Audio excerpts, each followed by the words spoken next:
Hey, welcome to today's event, Following Jesus with Generation Alpha. I'm here with Dr. Dana Kennamer, and we are going to have a phenomenal conversation about this critical topic. But before I get into the interview, I want to explain why this is on my heart and why this is such a vital conversation. First reason, Generation Alpha is born between 2010 and 2025, so we haven't even seen the last of Generation Alpha be born. But when that happens, they will be the largest generation in human history. And I, for one, am curious about what God is doing in the largest generation in human history. Second reason, this is a complex subject. There's a book called Generation Alpha, and in it, the authors explain that Generation Alpha is digital, mobile, social, global, and visual. Those are five words that all have massive implications. It's very complicated. We need to get into it. But here's the thing, even in this book on Generation Alpha, there's not a single thing about Christianity, Islam, atheism, the nuns, but we know that religion shapes our lives. And so we need to figure out how following Jesus with Generation Alpha is going to change world history. Third reason that this topic is on my heart. There is so much teaching about children and faith formation that is biblical or God's will or what Jesus wants us to do by people who have literally no expertise in the subject. And I was like, I'm tired of that. I would like to talk to someone who has done a PhD on early childhood spirituality, who is a professor at an actual university, who studies this and reads the research and teaches the next generation of teachers. And that's what we have with Dana. So I'm really excited to have an expert to guide us through this conversation today. Another reason, and I saved the best reason for last, is Matthew 19. Okay, Matthew 19, Jesus's disciples want to keep children away from Jesus. And Jesus totally overrules them and says, let the little children come to me. Now think about that. In the life of Jesus, he did something and had it recorded in the Gospels so that every disciple, whether you're single or married, whatever generation you're part of, whatever culture you're a part of, there is something in God's word for us to meditate on about how children are with Jesus and how Jesus is with children. So this conversation, it's for you. Whether you have kids or not, this conversation has something to teach you. And maybe you already have kids and you're like, I don't have the energy or the time for this conversation. But we hope that it's going to be so practical and so helpful, you'll be glad you listened. Um, Another point, Mark 9, Jesus had a really critical point to teach the disciples about humility. And how did he do that? He used a child to illustrate the point for his disciples. And so, again, I just want to double down and say Jesus cares about children. And if we neglect thinking about following Jesus with Generation Alpha, our own faith is impoverished. This conversation is for me as much as it is for you and for anyone else who's listening to this. So today we have Dr. Dana Kennamer. She is a professor at Abilene Christian University. She's also an associate dean, a title of great glory and honor. Um, and but Dana, you have done the homework. You've earned a PhD in early childhood spirituality. This is your full-time research and teaching. So please introduce yourself to us and explain to us why you care so much about the faith of the next generation. Well, I don't know how we can't. In Deuteronomy, God says everyone must come. Men, women, children, the stranger among you. I mean, throughout the biblical text, there are events when God says, and when your children ask, and when your children ask. They, and I think I encountered a lot of and actually this motivated my dissertation research. I encountered a lot of the inappropriate application of developmental theories. Yes, Piaget is helpful, but he's talking about one aspect of cognitive development, of how kids think. And I saw this being played out in churches with the way we developed curricula for children, the way we developed programs. And I thought there is something really wrong here.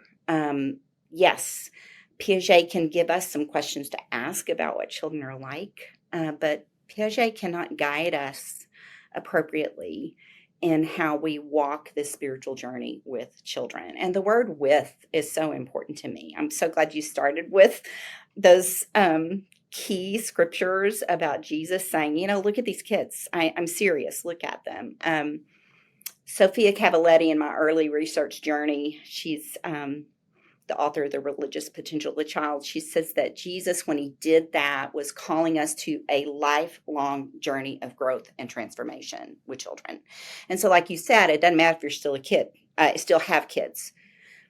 It's a lifelong journey. This was for the apostles, many who didn't have children. Look at the kid, look at the child. And in doing that, you can learn about how to follow me and who I am. And that act of humility, not thinking you know everything. I think that's one of the things kids teach us, is that we do not know it all. So that's a bit of rambling, but that was the big kind of changing point for me. I've always been involved in children's ministry from the time I was in middle school. And yet, as I watched what our churches were doing, I thought, we are missing the boat here. So, Okay. So whether it's academic research that people hear one or two quotes from, and then they grab that and go a different direction than even the research indicates, then there's a broader breadth of research that you've encountered and that we need to synthesize and understand. And then there's super well-meaning, earnest Christians giving their very best to the next generation with everything they've got. But sometimes we just don't know what we don't know. And today's a chance to step in and get up to date with the latest research. So we decided as we prepared for our conversation to break this into two big parts. And part one is understanding Generation Alpha. And then part two is getting really practical about what it looks like to follow Jesus with Generation Alpha. And the reason for that is I'm not Generation Alpha. I've got elementary school-age children, but I regularly have to step into their context and try and see the world as they see the world and reimagine reality the way they're imagining it and what they're taking for granted.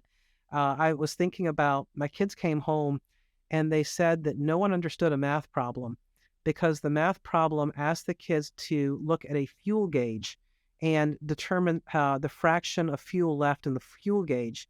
And so many kids drove Tesla, their parents drove Teslas, and they don't have a fuel gauge. And so they didn't know what a fuel gauge was. They were mystified by this elementary math problem. And that's just one of 1,000 examples of how the next generation is looking at things from a completely different paradigm than we are. So Dana, when we say Generation Alpha, what does that mean? well, like you said, those are the ones that are born between 2010, 2024. And as we think about these things, yes, Mark McCrindle and Ashley Fell in the book Generation Alpha do not talk about things from a spiritual perspective, from a Christian lens. And yet there are things they said that I went, wow, that really fits our journey with children. And one caution that they give is to be careful. He used the word generationalizing.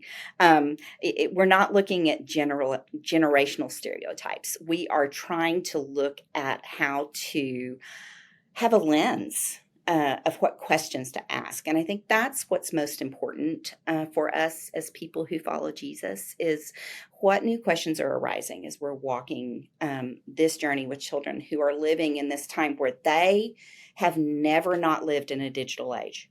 They have no framework, like you said. I mean, my students they learn to read an analog clock, with the little hands and all that, but none of them use it. They live in a digital age. Children don't know the time when you didn't have automatic connection all the time to everywhere in the world. They don't know a time when you had to go look something up in a book. You Google it. They don't know a time when they can take the world with them wherever they go. It's there. It's in their hands. And it's the air they breathe. And I think that's really important to understand, is they don't know something different. This is what they know.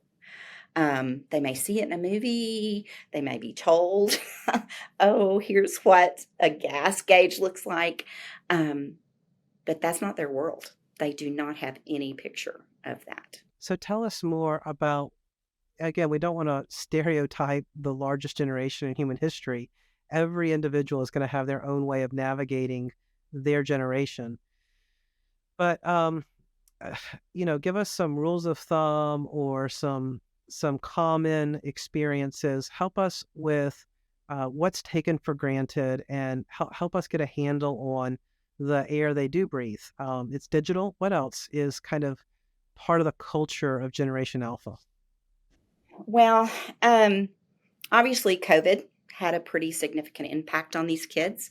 But McCrindle and Fell say they're not COVID. That had a significant effect because it happened during that developmental phase. Our brains are wiring themselves during this time period, making sense of the world. We don't come pre-wired. God designed us so that no matter where we live or what time we live, that we can interact with the world around us and make sense of the world with God's presence in our life.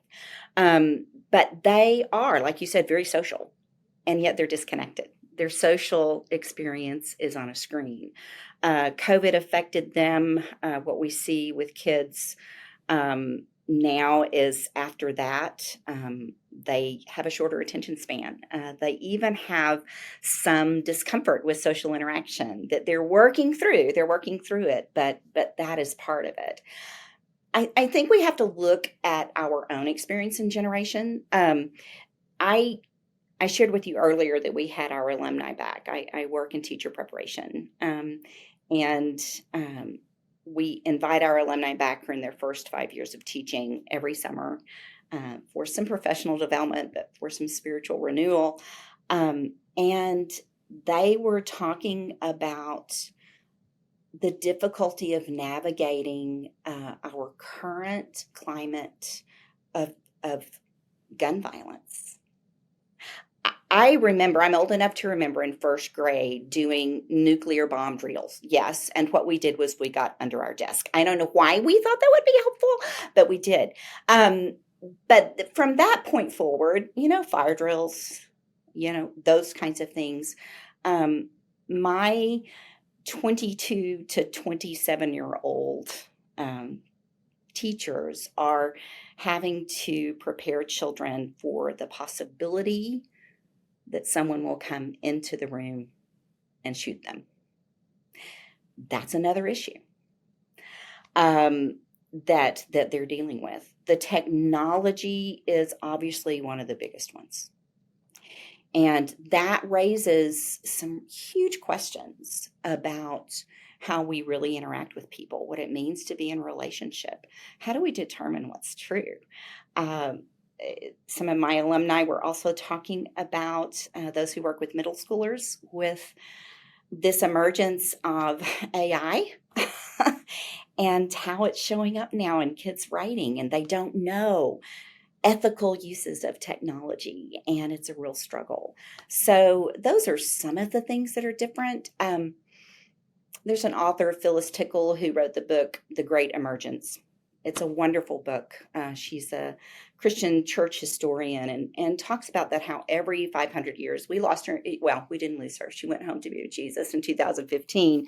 But she said that throughout history, every 500 years or so, there's this great emergence when there's a huge shift.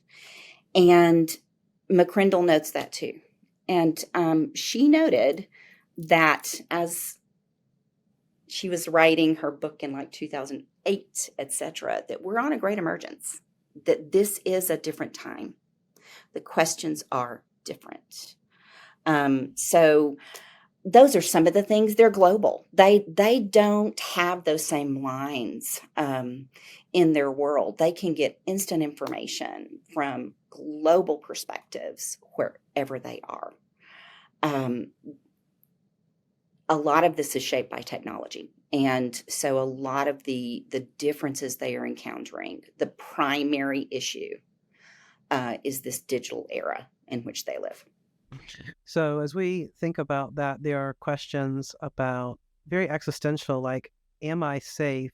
Will I live? From something as personal as gun violence to something as impersonal as COVID. And then, of course, I think the next generation, McCrindle points this out, is the very strong environmental awareness of climate change and the disruptions that people are experiencing in their own environment, but then they also can access, if there's a major disruption in the environment anywhere in the world, they have access to that, and that informs their perspective on how stable our world is.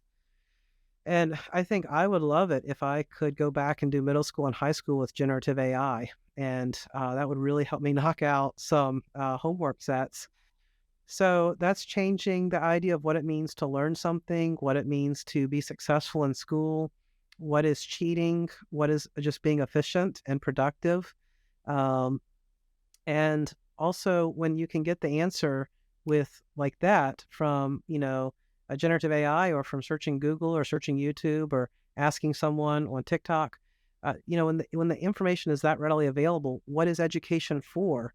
What will my future career look like? How are we going to have a job?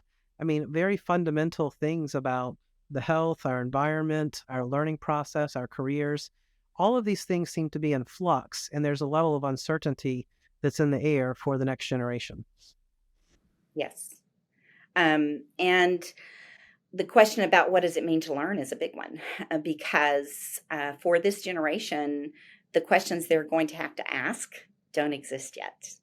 And so that preparing them, now you can't learn to think unless you're thinking about something. And so people will often say, oh, in schools, they just need to learn to think. Well, you can't think unless you're thinking about something. So there has to be some interaction with content. And yet that just can't be memorizing, downloading. They have to know how to ask those questions. They have to know how to evaluate information. What is true?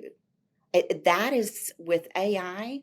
The questions that they're going to have to deal with is, how do I know what is real? How do I know what is true? And we are already encountering that.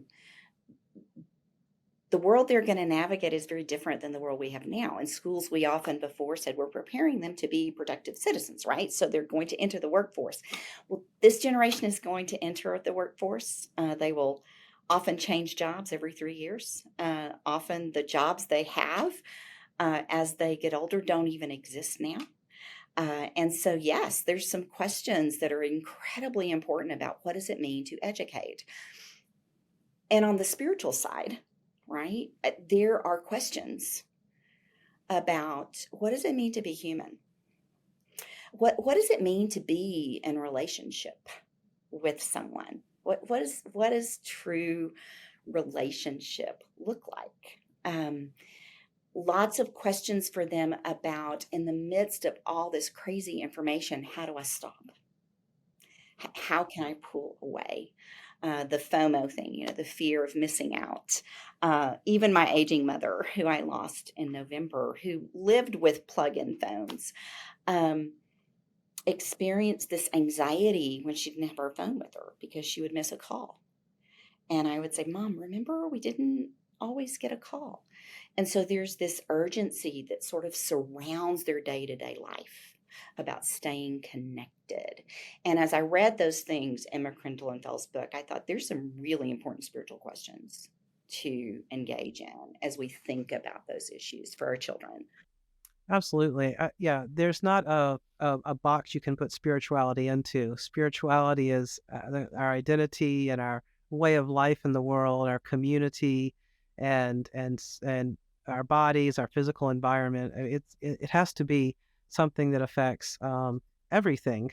If we're talking about the creator of the universe being lovingly involved in our lives and inviting us to be part of his mission. So these are pretty deep questions, and they're ones that maybe we didn't think through when we were teenagers, and that maybe we've got some taken for granted answers already. Now, another thing you alerted me to that I was off my radar was how families have changed so much. And so Generation Alpha is being raised by very different parents than the generation that raised us. And so, as the generations have changed, the different generations are parenting Generation Alpha. And of course, parents are a huge influence on their kids. And so tell us about the different family formation we have. Again, we're not speaking for every family across the world, but give us some commonalities of how families have changed for Generation Alpha. Some of this has been emerging for a while. This idea for many people that good parenting includes providing really good experiences for your kids. The reality is that a lot of those experiences are age segregated. In our churches, some of our trends, particularly in our large churches, we're separated by different ages. You've got your early childhood wing in our big churches. We've got our, elementary wing. We've got our middle school kids, our high school kids, young adults, those mid-level people, and then folks like me who are aging. And there's not a lot of mixing. The activities we provide for them are age segregated. The activities we provide for them in their day-to-day life, soccer, ballet, camps, all good things, but age segregated. They're age segregated in schools.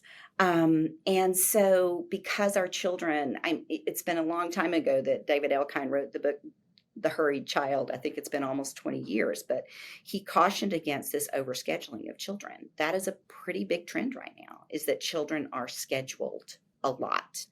And that schedule includes largely age segregated experiences. And as I was reading the book Generation Alpha, one of the questions that they raised was, will children actually know what it means to be a sibling? Because are they living together as family? Or are they all off in their individual activities? And then when they're home, are they all off in their individual screens? Is there time to learn how to be the big brother or the big sister? Is there time to understand what it means to be a sibling? Or are they living separately within the family? And that was really frightening as I read it, quite concerning. I'm trying not to say frightening because the scripture we're living into this summer with my kindergarten and first grade friends at my church is, haven't I commanded you? Be strong and courageous. Do not fear and do not be dismayed, for the Lord your God is with you. I'm trying to live that. And I think for all of us, we have to claim that with this conversation. Don't be frightened or dismayed. The Lord your God is with you. But families have changed. They're overscheduled, and children are often in age segregated experiences. And they're not around other generations, which also was another thing McCrindle and Fell talked about, that we need children to be with not just their parents. A Christian author recently wrote, whose name I can't recall, that's a horrible thing as a scholar, not be able to cite the person, that within churches, his words is that we have created an idol out of the family. But what we're talking about is the nuclear family, mom, dad, and the kids. And not including the larger family. And as we read the biblical text, it's important to remember that at that point, people lived in multi-generational kinds of experiences. But we don't have that. We do not have that. And in many of our contexts. And so that's another issue, is that family is functioning as this isolated nuclear family, because it's about my family, which is true. And we're a family that's part of God's larger family. And it takes a church within a village, to raise a child. It's a wonderful book. But often, even within our churches, I see young families focusing on their family and not the broader faith community as family. And that, I think, is a question we need to ask about how we walk this journey together. Yeah, I mean, these are enormous challenges that feel a little impossible to overcome because this affects questions about housing and where we live and what does it look like for our family to include single people in the life of our family? And would single people want to be included in the life of our family in the first place? I don't want to be presumptuous about that. And what does it look like in a context where a lot of the environmental shaping forces are to create a personal, customized life experience for each person?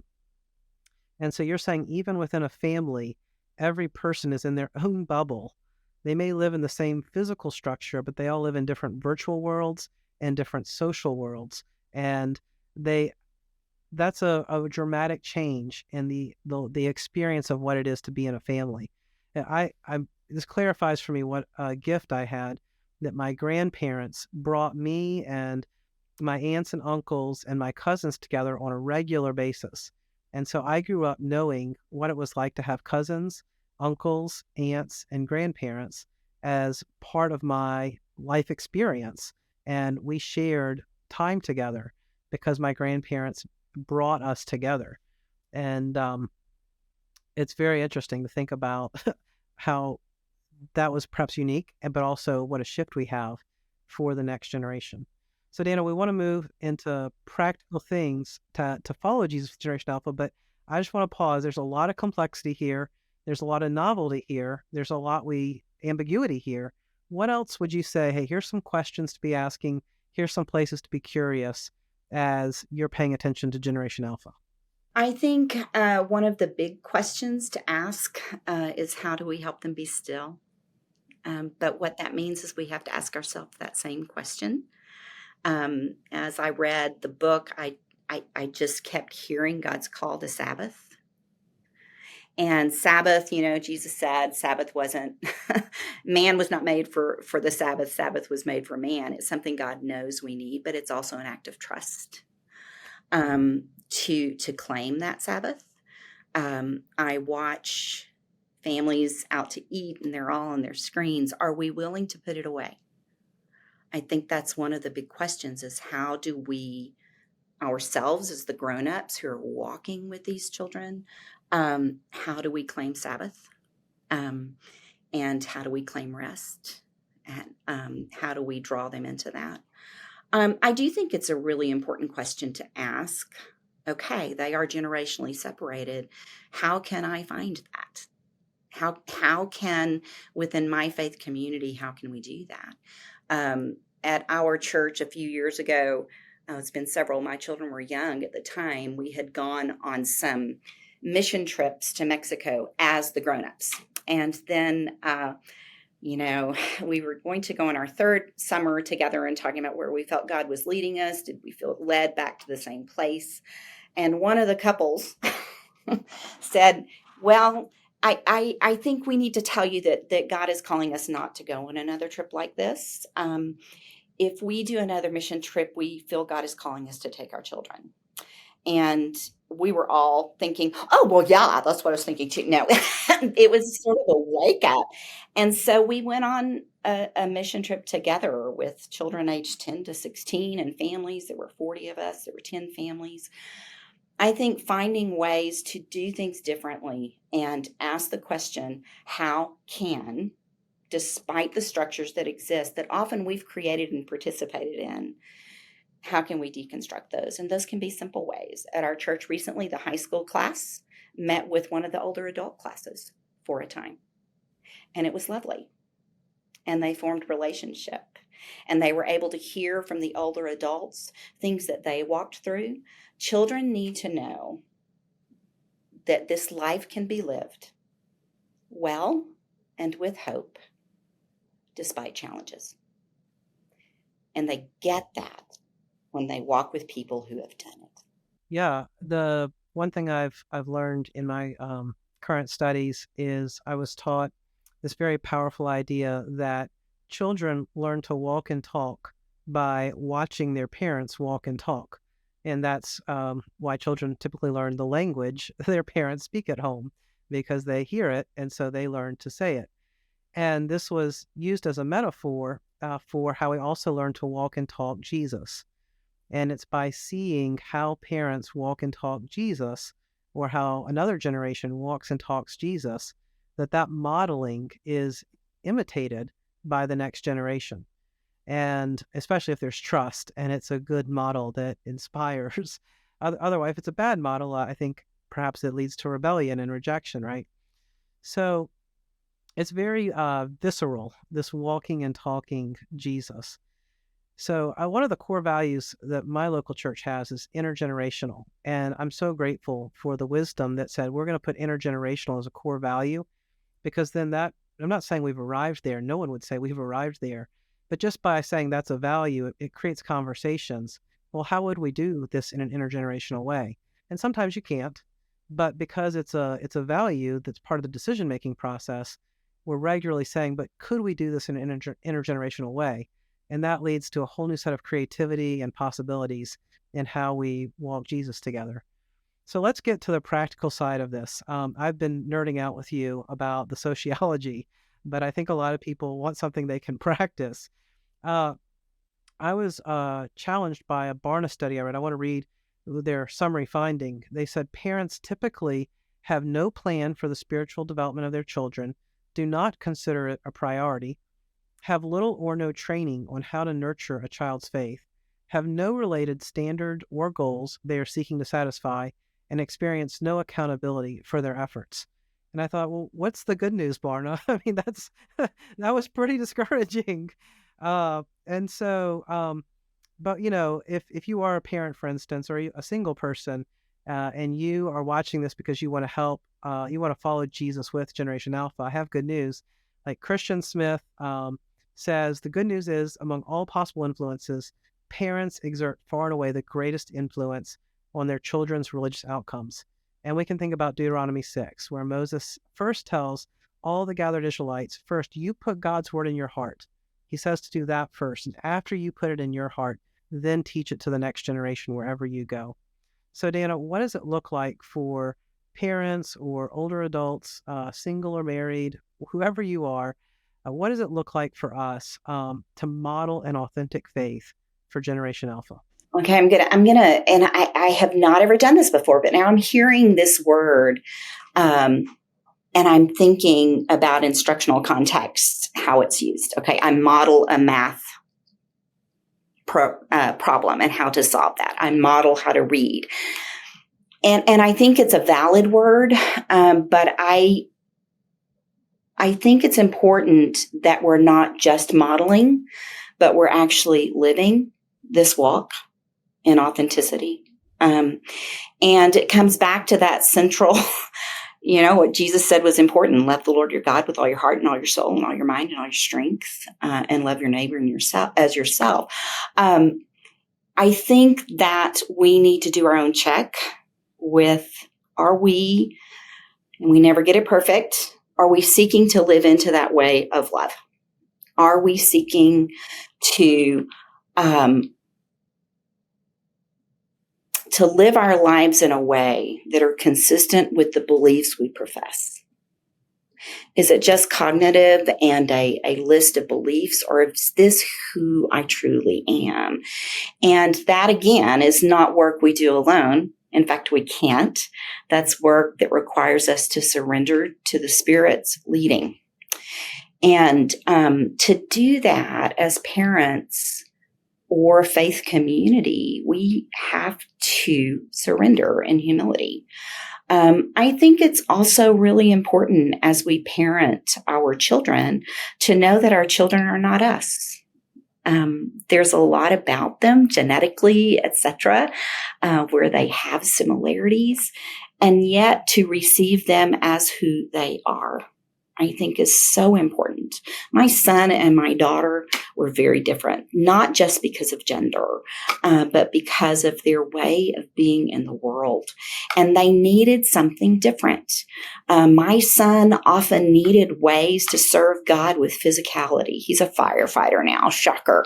But he needed ways to participate in faith community that weren't emotive necessarily, but felt it in his skin. And for him, that was a way for him to experience service and God's presence, which was for him very emotive. My daughter was very different, right? And so I think as parents, we have to be challenged to know that there is not one way. There is a way, but the many are one. The diversity that God brings together is on purpose. And it's not just in the church, it's in our families. And so I would say to parents to receive their child for who they are. That doesn't mean they get to do whatever they want. I'm not saying that. But learn who your child is. And that takes time. It takes time to spend with them. There is no space for quiet. There's no space for nature. Something McCrindle talks about is this loss of presence in nature. And I would say that this generation needs to reconnect with God's created world. And that we need to do that with them. We don't need to send them away to a camp, because those children, the younger children, will guide you to a rock that they pick up and think is amazing. The rocks cry out. We need to be in God's created world. Romans tells us in Romans 8, it says, this is how God has revealed God's self. Yes, the biblical text is critical. And God chose to have relationship with us, to create us to be part of this world. And God is all over it. And yet we stay in our homes. I think that's a challenge. Like you said, where people live, we don't have neighborhoods as much anymore. We're in our own homes with our own backyards. But how do we stop? How do we experience God's created world together? I think parents for Gen Alpha need to recognize that they do not know the questions their children are going to need to ask. And so my father, okay, I'm choking a little bit. My father raised us, and with the clear message that there was no question that wasn't okay for us to ask him. In a time when churches were going to youth ministers that were in their 20s, in my small town church, there were high school kids that came to our church whose parents didn't, because they wanted to be with my daddy. Because what they knew was that there was no question that they could not ask. And so to establish in our families, not telling all the time, but listening together, to express our own questions, but to receive our children's questions and provide a space and a context where they know they can ask those questions. And sometimes they don't know what those questions are, but if they're looking at something on the media, you say, well, what are you thinking about that?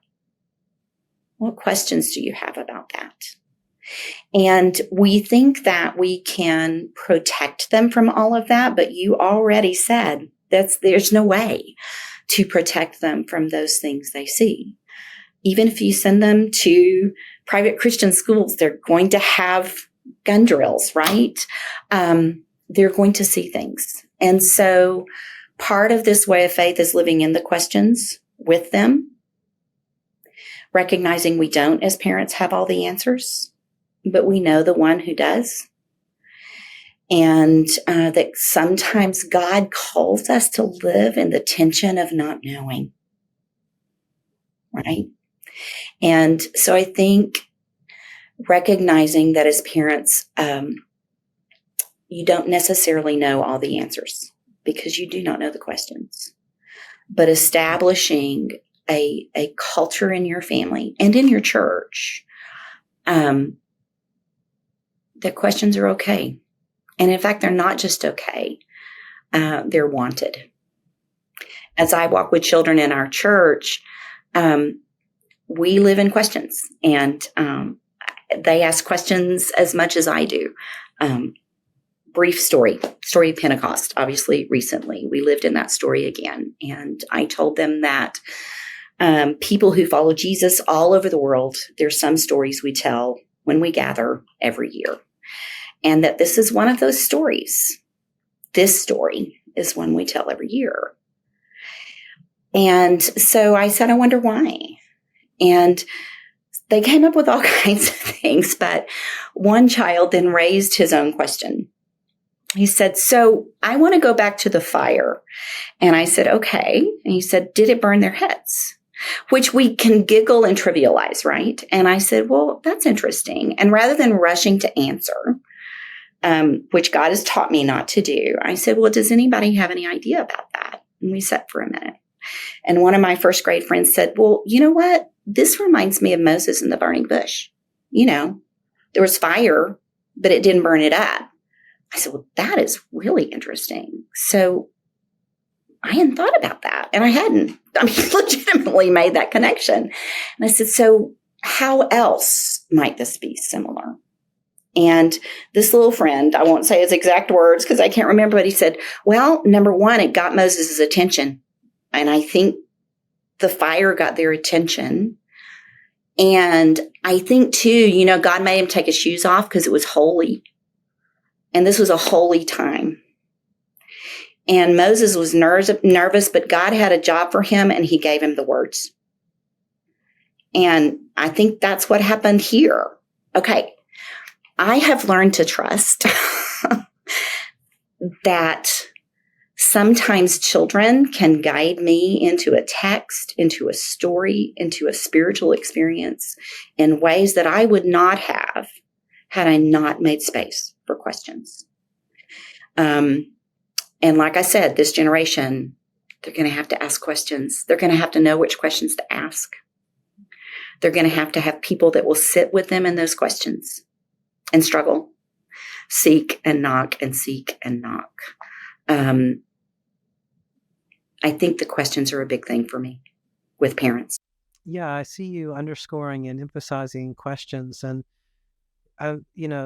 your dad, it was like my mom, just very comfortable with any question I would want. And I kind of had a book budget, and I could say, here's the questions I'm interested in, and here's some books I think would be interesting to me.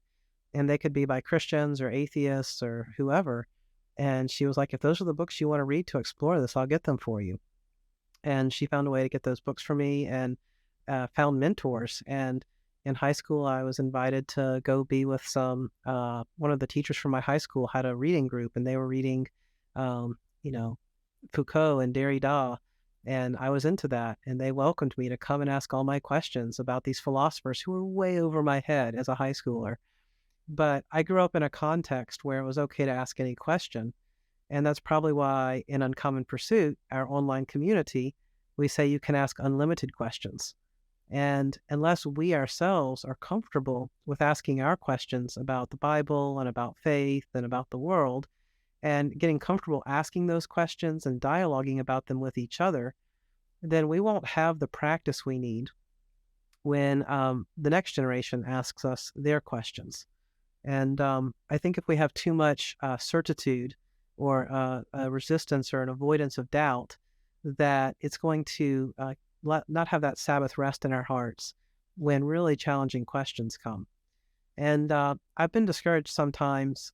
Sometimes people who've been involved in my kids' life in a Christian sphere will say, your kids asked questions that were too advanced today, and I asked them to keep it more simple. And I know they meant well, but they just hadn't had the preparation they needed to, bring all of that together. And I don't blame them for it. I don't, I'm not here to beat them up or anything. It's just that we need to prepare ourselves to stay with our children as they ask hard questions. And with all the things we talked about earlier about what a complex and fast-changing, globally connected world that the next generation is living in, there is so much dynamism and energy and optimism and scary things and excitement, and things are changing so fast. They don't even know what their jobs are going to be when they're out of college or out of high school. And so they're going to be a curious generation. We need to be curious too. So when my kids ask questions, I try and take a deep breath, and not because I'm scared or anything, but just to give myself a moment to think about what they've just said. And sometimes I answer it. Sometimes I ask, "How do you feel about that?" And sometimes I say, "How would you answer it?" And I have other sort of ways of responding to their questions, but those are three of my go-tos. Sometimes it needs an answer. Sometimes I'm curious about the emotion. Sometimes I want to hear more what they think about it.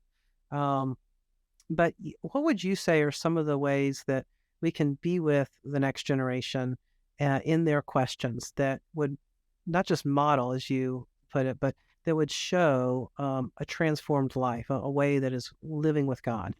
One is to let go of the notion that we've been given that we have to have every answer, you know, um, and that we have to have the answers as parents, and we need to give them the answers and the right information. Yes, information is important. I am so thankful that I grew up in a tradition that studied the Bible deeply and that I know the biblical story in ways that lots of people don't, even those who follow Jesus seriously and sometimes better than I do, often better than I do. But feeling that we have to give them the answer is a burden we can't carry well. Um, Knowing the one who leads us to answers, um, but even the one who calls us to live in the questions, I think it's okay. There have been times when I've been with children, even my own children, when the conversation ended with, I don't know, but here's what I know. I know God is with us. We experienced the death of 3 children within a 2-year period that the children at Highland at our church knew. And they had questions about prayer. Does it work? About why God lets this happen. These are 5-year-olds. And I think the biggest thing we can do for children when those unanswerable questions, because there are questions that are unanswerable, is that we claim and that we hold to the truth that God loves us and that God is with us. So that's one thing I would say, is not to feel like you're going to have all the answers. Another is I often ask children, that's really interesting. So where did that question come from for you? Why is that an important question to you? I want to understand it better. And so trying to figure out where this question is coming from, particularly if your children ask a question about something, there may have been an interaction they had. There may have been, and so that helps you sort of contextualize that question. What is this question really? I often, as I talk to my students who are going to be early childhood teachers about sexuality and that children ask more questions about sexuality between the ages of 3 and 7 than in any other time in their life. And reproduction. Well, think about it. Their mommies or their friends' mommies are having babies, right? So they are very curious. And the thing I tell them is when they ask you a question, you need to make sure you know what their question is. And so, well, tell me more about that question. Because sometimes we're going to dive into the whole biology of it, and they want to know were they born in Abilene or Houston. So it's important to know what they're really asking, where that question comes from. It's also important to say, you know what? I don't know. Let's see where we can find out more about that. And within God's faith community where we live, sometimes that's a wiser person, an older person, to go and sit with someone and to ask them, would you come help me have this conversation with my child? I think try to stay calm. Sometimes children ask questions, and our first desire is to not let them have that fear or that concern or that worry and just want to correct. And so to stay calm with it and to say authentically, wow, that's a hard question, and that's hard for me to hear that question, but here's the deal. I want to talk to you about that question. Children ask hard questions. They ask hard questions about the biblical text, right? And questions we wouldn't have thought about. When I had a child one time who drew the story of the prodigal son, quadrants, good, bad, father, son. Good, the son came home. Bad, the son left. Good, the father welcomed him back. Bad, the father let him go. And then he said, why did he let him go? Why didn't he stop him? And there were 5-year-olds through 11-year-olds in the room, and we wrestled with that. And we wrestled with the question of free will. And so Jesus' parable gave a way for them to wrestle with the reality of their world, that people make choices. And there's not an easy answer with that. And that conversation ended with quiet because I couldn't fix it. We prayed for God's presence and to trust and follow, even when we don't understand. And thanked God for always welcoming us home. And acknowledge that God is always watching and waiting. They have hard questions. They need to ask those questions with their family and their faith community so that those questions aren't answered by technology. And that is not going to happen unless we actually engage in conversation. And sometimes that starts with going for walks and talking about silly stuff. We need to talk with our kids. And it doesn't always have to be heavy, but we're not going to get the heavy stuff unless we have conversations around the table, unless we have conversations in the evening, unless you don't get to that without the other stuff, And so I would say talk to your kids, and not always with an agenda in mind. Just have conversation with your kids. Gen Alpha struggles with conversation. They're very social, but it's on text, etc. And we find that they struggle with conversation.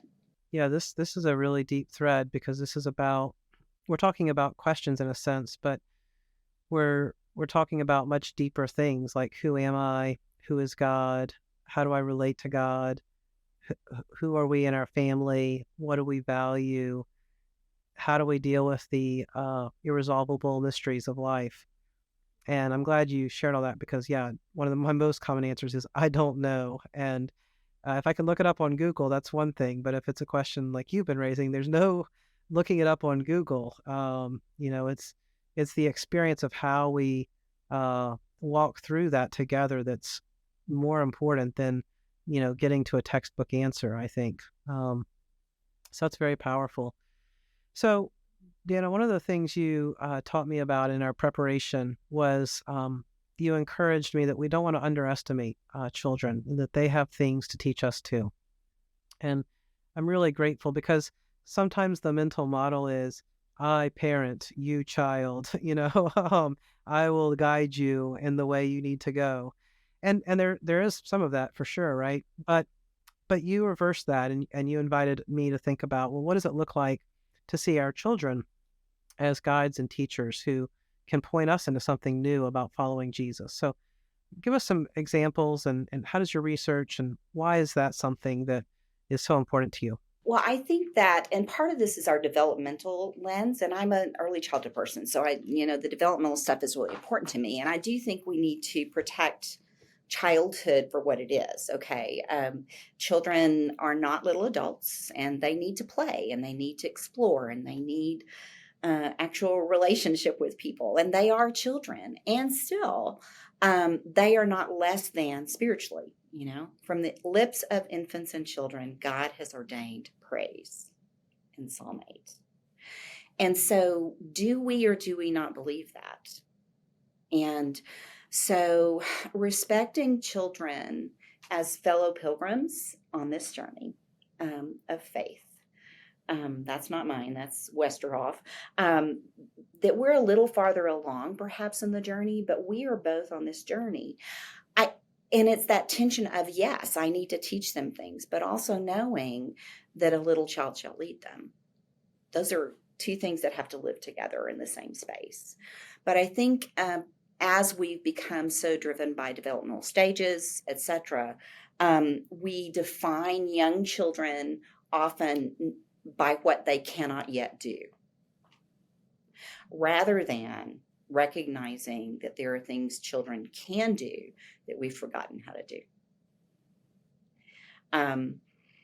To remember what it's like to live in mystery and play, to remember what it's like to live in a state of wonder and curiosity, to remember what it's like not to be able to crawl up in your mom's lap and hug her. What is it like when we weren't afraid in healthy families, not children who've experienced difficulty? We weren't afraid to take up and hold somebody's hand. That was normal, to hold somebody's hand. There's so many things. And the other thing with children is they remind us of the questions that we have long forgotten to ask, and challenge us to revisit those questions at a new time. We may have thought we had those settled at 20, but I'm 62. And wow, those questions have different answers now. What is God doing now in my life? And so children challenge us to live in the present, and to see what's right in front of us.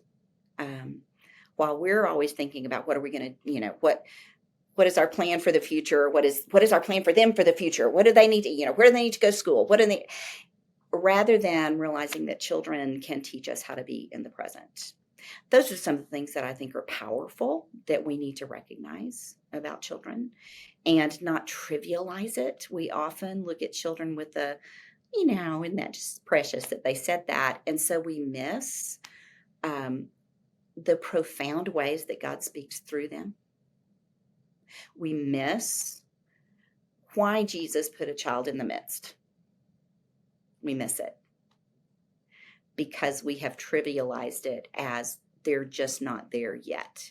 And Jesus is saying, neither are you. You need to come back and claim that humility.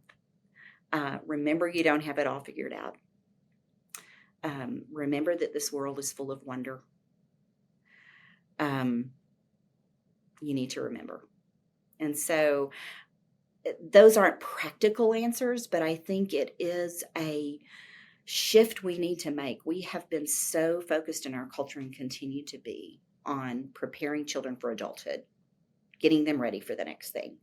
I often tell my students the best way to prepare to be 5 is to be 4. Be where you are with your kid. Yes. And the best way to prepare them for the next phase is to be with them in the present with what they are like now.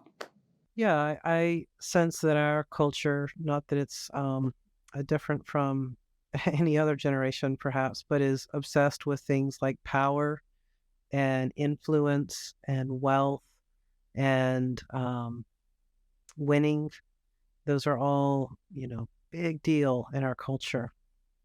And by being present to a child, we might be transformed in ways that we can't even articulate.